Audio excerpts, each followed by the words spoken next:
परिचय। हेलो विद्यार्थियों, जरा इस तस्वीर को देखो। ये दिखाती है कि एक लड़का क्रिकेट खेल रहा है। क्या आप जानते हैं कि बैट कितना लंबा होता है? हम अपने दांत साफ करने के लिए टूथब्रश का इस्तेमाल करते हैं। क्या आप जानते हैं कि टूथब्रश कितना लंबा होता है? आइए आज ये जानें कि अलग अलग चीजों की लंबाई कैसे मापी जाती है।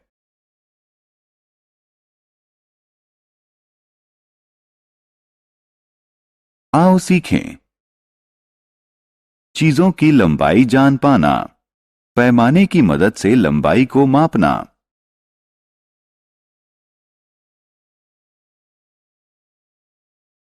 लंबाई। दोस्तों, जरा इस तस्वीर को देखो। ये एक बांस है। बांस के दो छोर होते हैं।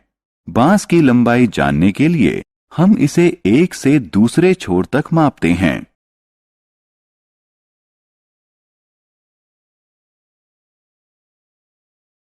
लंबाई। इस पेंसिल बॉक्स को देखो। इस पेंसिल बॉक्स की लंबाई है इसके एक से दूसरे छोर तक। जरा इस कंप्यूटर स्क्रीन को देखिए। क्या आप कंप्यूटर स्क्रीन की लंबाई का पता लगा सकते हैं? जी हां, कंप्यूटर स्क्रीन की लंबाई उसके एक से दूसरे छोर तक होती है।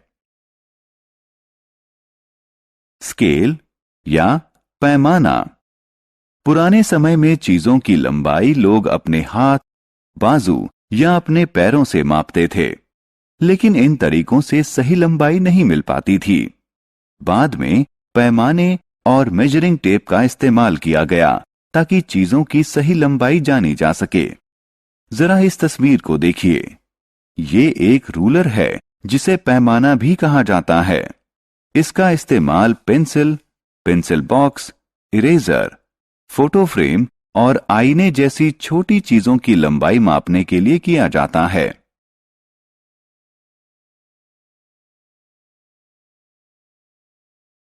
पैमाने का इस्तेमाल।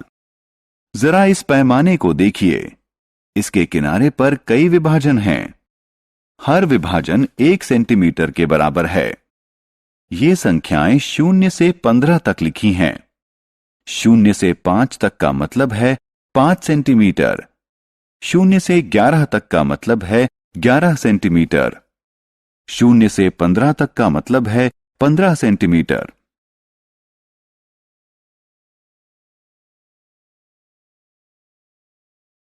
मापन 1। क्या आप जानते हैं कि पैमाने की मदद से किसी माचिस की लंबाई कैसे मापी जाती है? माचिस को पैमाने के नजदीक रख दीजिए और इसका एक छोर 0 पर होना चाहिए। माचिस के दूसरे छोर पर लिखी संख्या को पढ़िए। ये संख्या है 5। इसलिए माचिस 5 सेंटीमीटर लंबी है। मापन। आइए अब एक पेंसिल शार्पनर को मापते हैं। शार्पनर को एक पैमाने के नजदीक रखिए और इसका एक छोर 0 यानी 0 पर होना चाहिए। शार्पनर का दूसरा छोर 3 पर है, इसलिए इस शार्पनर की लंबाई 3 सेंटीमीटर है।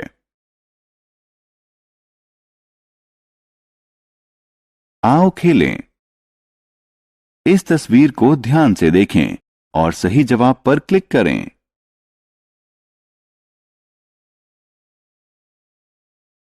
हमने क्या चर्चा की?